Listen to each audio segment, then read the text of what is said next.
Mist-shrouded ships slice through the restless Atlantic, their hulls groaning under the weight of Scotland's gathered fortunes, crates of silver coins, locked iron chests brimming with the lifeblood of a nation.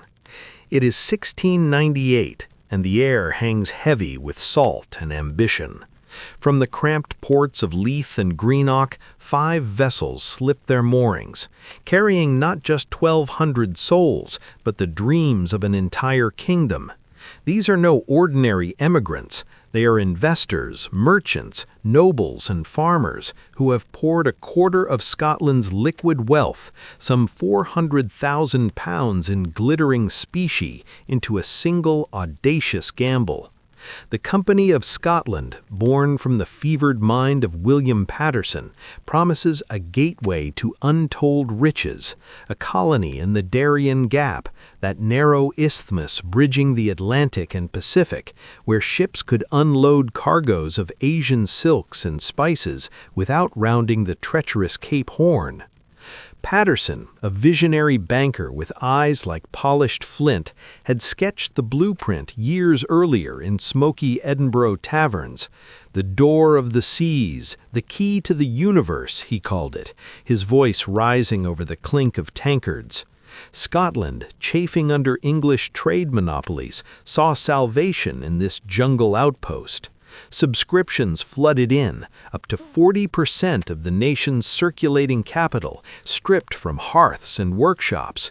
Nobles mortgaged estates. Crofters emptied savings scraped from barren soil.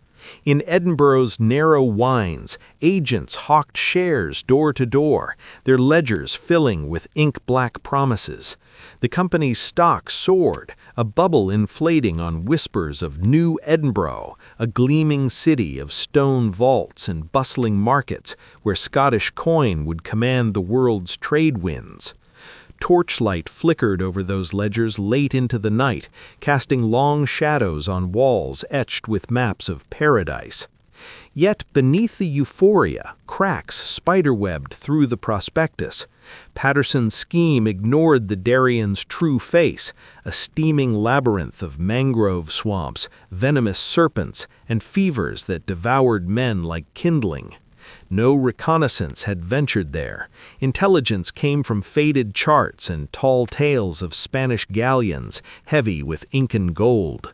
England, sensing a rival, quietly sabotaged the venture. Merchants in London warned off suppliers. Ports denied resupply. Still, Scotland's Parliament chartered the company with patriotic fervor, blind to the ledger's fatal flaw.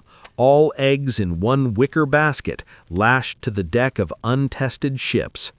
As the fleet vanished into the haze, the nation's treasury echoed hollowly, its vaults stripped bare for this flickering mirage. The settlers aboard the Rising Sun and its sisters clutched family Bibles and investment scripts, their breaths mingling with the scent of tarred ropes.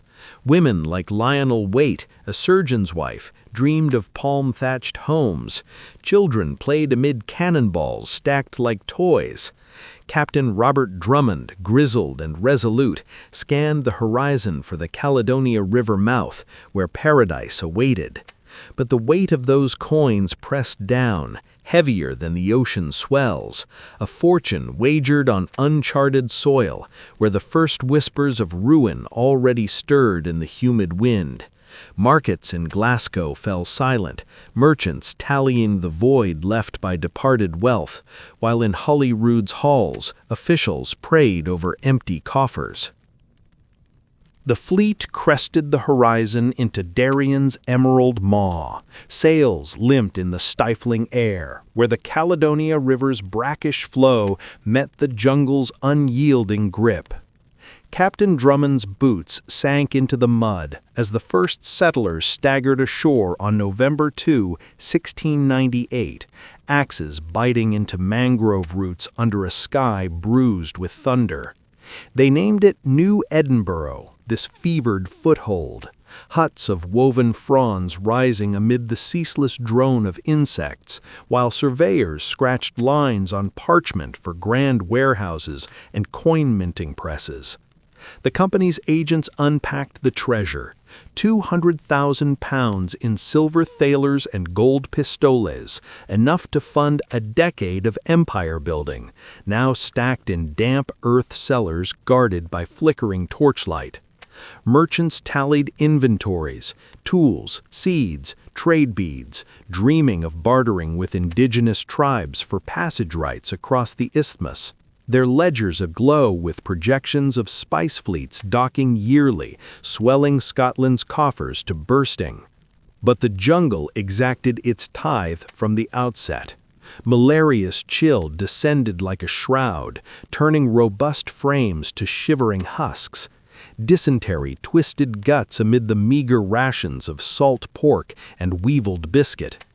By December, graves dotted the shoreline, simple mounds marked with driftwood crosses, as the colonists' 100-pound daily payroll in company scrip bought little beyond brackish water hauled from fever swamps. Paterson's maps lied. No friendly ports flanked the gap. Instead, Spanish scouts from nearby Nombre de Dios watched from the hills, their spies noting every felled tree. Supplies dwindled, flour moldered in the humidity, livestock perished in the muck, while the settler silver circulated in a ghost economy, bartered desperately for yams from wary Cuevas Indians. In Edinburgh, word trickled back via delayed dispatches. The fort's walls sagged, its treasury vaults echoed with the drip of condensation, and investors paced coffee houses, fingers tracing the empty pouches where shares once jingled. Desperation birthed folly. Colonists felled trees for a road to the Pacific, a 50-mile artery of commerce that dissolved into quagmire under monsoon deluges, costing 20,000 pounds in vanished labor and tools. Captain Samuel Vetch arrived overland from Jamaica with vague English aid, only to clash with Drummond over command, fracturing the council into factions that burned powder on internal quarrels rather than drills.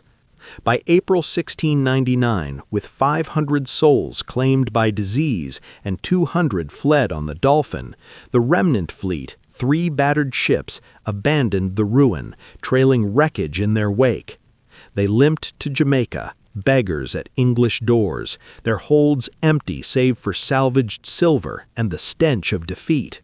Back home, riots erupted in the streets of Edinburgh, broadsheets screamed of Paterson's folly, and nobles foreclosed on estates to cover margins called in by frantic bankers. The loss rippled like a stone in still water. 240,000 pounds evaporated, a quarter of the expedition's stake, leaving families ruined from Aberdeen to the Hebrides. Markets fell mute. Weavers idled without wool shipments, and the company's directors faced parliamentary inquisitions under the gaze of empty treasury ledgers. Yet hubris stirred a second fleet, 4 more ships, 100,000 pounds fresh specie loaded in defiance, slicing westward in 1699 as if coin alone could conquer fevered shadows. Torch-lit vigils dotted Scottish shores, prayers mingling with the clink of last coins wagered, unaware that Darien's vaults hungered not for gold, but for the lives that bore it. The Second Fleet carved through Atlantic gales in May 1699, its 4 ships, namesakes of Hope, like the Hope and St. Andrew, laden with 100,000 pounds in coin that gleamed like fool's gold under lantern's sway. Aboard crowded 1,300 souls, fresh settlers clutching scrips for promised lots in New Edinburgh, surgeons with herbals against the fever, and merchants whose ledgers brimmed with contracts for mule trains to Cruces and Panama City. Captain James Gunn, resolute at the helm, vowed to reclaim the fort's sagging palisades, his orders etched in ink still wet from Edinburgh's counting-houses. But whispers from Jamaica's ports chilled the decks. Spanish galleons prowled the Caribbean, their captains sworn to erase this Scottish trespass on New World soil. As the isthmus loomed, the weight of those silver chests pressed heavier, a nation's borrowed future chained to unyielding jungle tides. They anchored amid the ruins on August 19, finding not rebirth but desolation, overgrown graves, toppled huts, and the skeletal frame of Fort St. Andrew, its magazine vaults cracked open to monsoon rains. The newcomers unloaded their treasure in frantic haste, pistoles and doubloons shoveled into makeshift strong rooms, guarded by rotating watches whose torches sputtered against encroaching night. Provisions piled high, barrels of salted beef, kegs of Geneva spirits, crates of trade muskets, yet the jungle's maw yawned wider. Fever struck like hammer blows. Within weeks, half the fleet lay prostrate, their silver payrolls melting into bribes for Indian bearers who vanished with yams and quinine. Spanish privateers struck first at outlying patrols, then in force. On October 24th, 500 troops under Don Diego de los Reyes stormed from the heights, cannon shattering the palisades as grape shot tore through settler ranks. The company's coin bought no quarter. It spilled from ruptured chests amid the melee, trampled into crimson mud. Surrender came swift and absolute. Guns remnant, barely 300 fever-ravaged survivors watched Spanish torches consume the fort, its ledgers curling to ash, every shilling of the 100,000-pound stake reduced to slag or spoils for Madrid's mints. The Dolphin alone escaped seaward, limping home with tales of horror that shattered Scotland's illusions.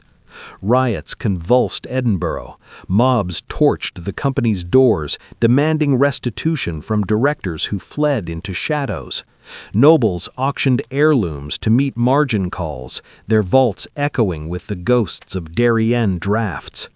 The total hemorrhage, £400,000 to £500,000, half Scotland's wealth, unraveled the economy like thread from a loom. Bread riots gripped Glasgow. Weavers starved without imported thread. The Bank of Scotland, nascent and trembling, withheld notes lest they mimic the worthless company scrip flooding markets. Parliament convened in panic, tallying a void that swallowed tax revenues and trade surpluses alike. England's hand, long suspected, now loomed overt. The Navigation Acts barred resupply. English colonies turned beggar fleets away, their governors citing royal edicts against popish Spanish provocation. Scottish fury boiled. Pamphlets decried London's dagger in Darien's heart, yet desperation birthed negotiation. Envoys crossed the border, haggling over bailouts, £398,000 in compensation, debt assumption, free trade for union. The Act of 1707 sealed it, dissolving Scotland's parliament, merging treasuries under Westminster's lock. Empty coin vaults in Edinburgh stood silent witness, footsteps echoing through markets where once trade traded briskly. Darien's dream had bankrupted a nation, its glittering promise reduced to locked doors and ledgers balanced in English ink. From the ashen aftermath of Darien's fall, Scotland staggered into a new dawn, its treasury vaults echoing with the hollow ring of absence. The ink on the Act of Union dried in 1707, binding two crowns under one ledger, where English gold, £398,000 in cold compensation, filled the chasm left by £500,000 in evaporated silver. Nobles who had wagered estates found themselves tenants in their own halls. Crofters pawned looms for bread, their savings scattered like leaves in Edinburgh's wind-swept wines. The company's ghost scrip circulated as worthless confetti, inflating prices until markets ground to a halt, weavers idling before silent spinning wheels, merchants bolting doors on empty shelves. Holyrood's chambers, once alive with patriotic decrees, fell quiet under Westminster's distant gaze, the weight of merged treasuries pressing like an iron crown. Yet in that union's shadow, a fledgling economy stirred, access to empire's trade winds, colonies from Virginia to the Indies, where Scottish coin could flow freely at last. Darien's ruin, brutal as it was, unlocked doors long barred by rivalry, turning bankruptcy's bitter drought into the first sips of global prosperity. Now, as torchlight fades on those crumbling forts and ledgers yellowed with age, consider the quiet wisdom etched in Darien's ledgers for our own vaults today.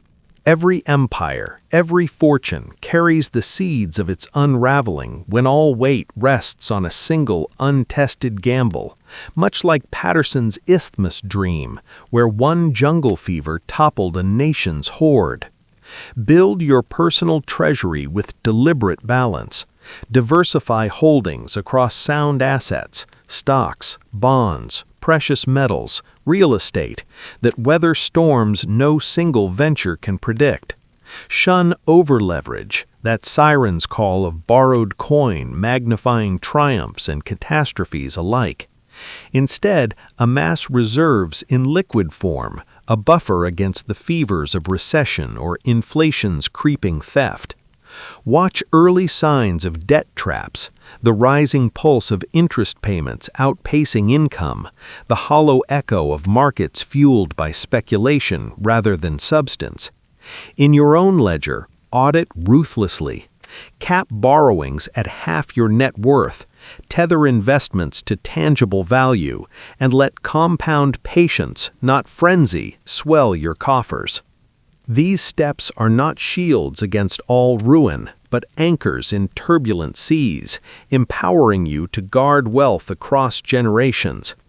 History's collapses whisper the same refrain: greed blinds to risk, unity tempers folly, resilience rebuilds from ash.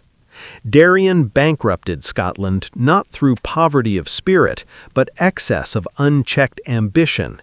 Yet from its vaults rose a greater realm, proving that even deepest debt yields to measured reinvention. Every great fortune bears its Darien within, a flickering torch over ledgers that demands vigilance lest shadows lengthen into silence.